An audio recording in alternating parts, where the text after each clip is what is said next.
nightmare scenario that he got from another broker. Had no part of that deal, but after the fact, realized that a client had just made an enormous mistake. And was it a short sale or do you know? It was a short sale. Short sale.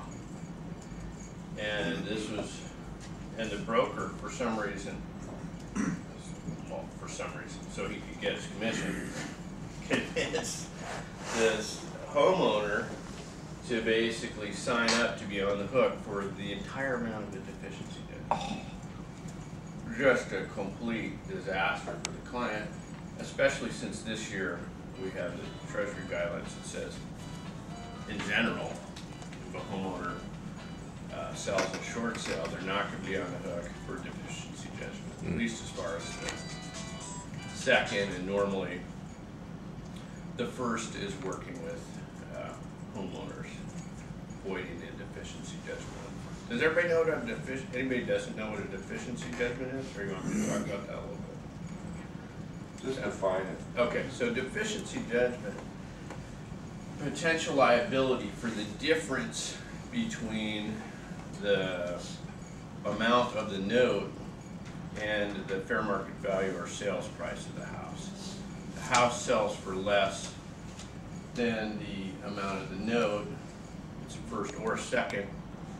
Homeowner is potentially liable for that difference in court. In other words, the bank can bring an action to recover the amount of that difference, and that's called a deficiency judgment.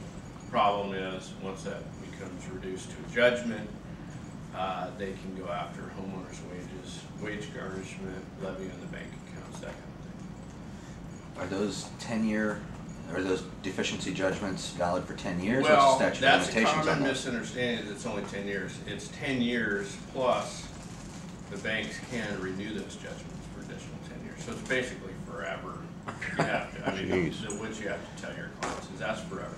It is dischargeable in bankruptcy.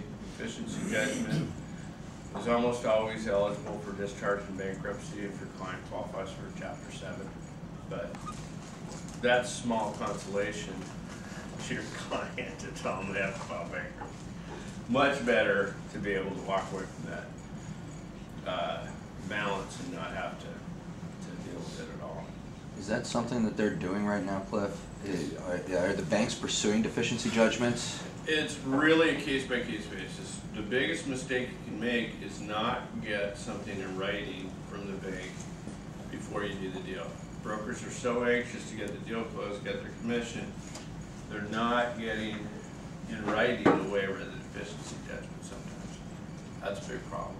You want to get that. It's a big, huge liability for the broker if they don't do that. So you want to make sure, at minimum, your client understands the potential consequences of a deficiency judgment.